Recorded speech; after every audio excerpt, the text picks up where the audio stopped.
नमस्कार मैत्रिणींनो, माझ्या चॅनलवर तुमचे स्वागत आहे. तर आज आपण बनवूया हॉटेलसारखे चटपटीत असे सांबर. तर आपण रेसिपी पूर्ण बघूया.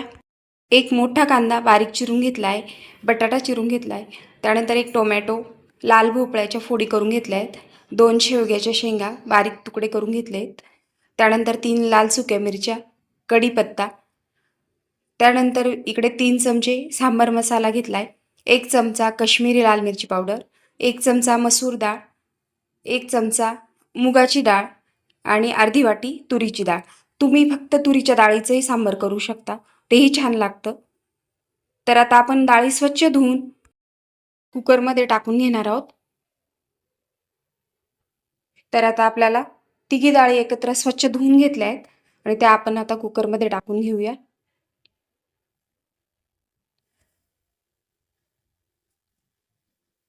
त्यानंतर आपल्याला ह्या डाळींमध्ये भाज्या घालून घ्यायच्या आहेत. कांदा, बटाटा, टोमॅटो, लाल भोपळा या सर्व भाज्या आपल्याला डाळीमध्ये शिजवून घ्यायच्या आहेत. ह्या भाज्या शिजवताना आपल्याला फक्त शेवग्याच्या शेंगा शिजवायच्या नाही आहेत. शेवग्याच्या शेंगा जर आपण कुकरमध्ये शिजवल्या तर त्या गाळ होतात आणि आपल्याला सांबार खाताना धागे धागे लागतात, त्यामुळे आपल्याला शेवगा टाकायच्या नाही आहेत. तर आता आपण याच्यात 1 चमचा मीठ घालून घेऊया. मीठ घालूया.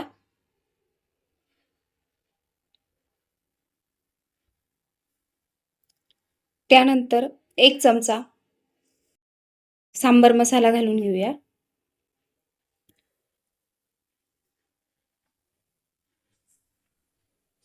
आता आपल्याला पाणी घालून घ्यायचंय. पाणी थोडंच घालायचं, जेणेकरून आपल्या कुकरच्या झाकणाच्या वरती पाणी येणार नाही शिट्टी झाल्यानंतर. हे छान मिक्स करून घेऊया. आणि आता आपल्याला 3 शिट्ट्या करून घ्यायच्या आहेत झाकण लावून. तर 3 शिट्टीनंतर आपले डाळ आणि भाज्या छान मऊसूत शिजल्या आहेत. आता आपल्याला थोडंसं पाणी घालून घोटून घ्यायचंय. जास्त प्लेन पण घोटून घ्यायचं नाही.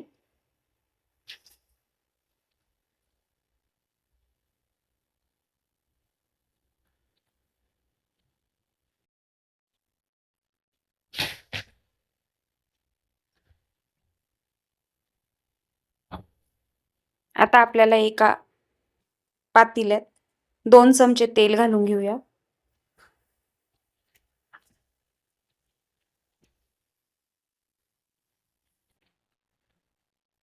तेल छान गरम झालं की त्यात आपल्याला अर्धा चमचा मोहरी घालून घ्यायची.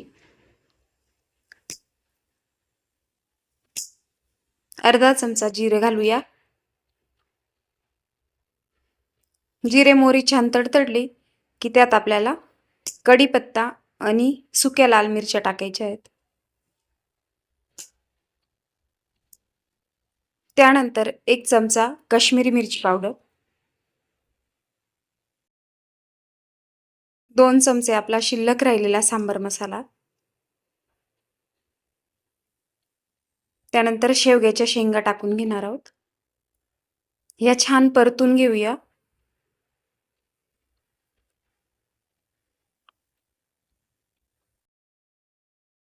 अर्धा चमचा हळद घालूया.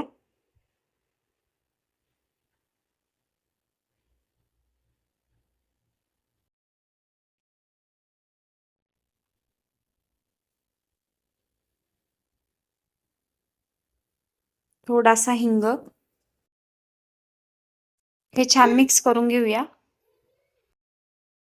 त्यानंतर आपल्याला शिजवलेल्या डाळी आणि भाज्या घालून घ्यायच्या आहेत.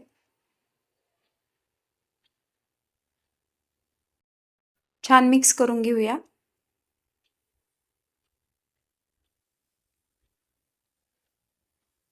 आता आपण गरजेनुसार पाणी ॲड करून घेणार आहोत.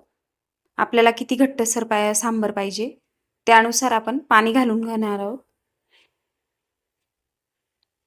रेसिपीज आवडत असतील तर व्हिडिओला लाईक करा, शेअर करा आणि चॅनलला सबस्क्राईब करा.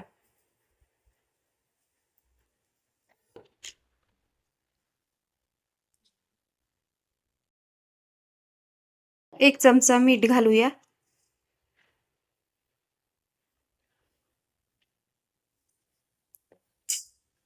छान ढवळून घ्यायचे. त्यानंतर चिंच गुळाचं पाणी घालून घेणार आहोत.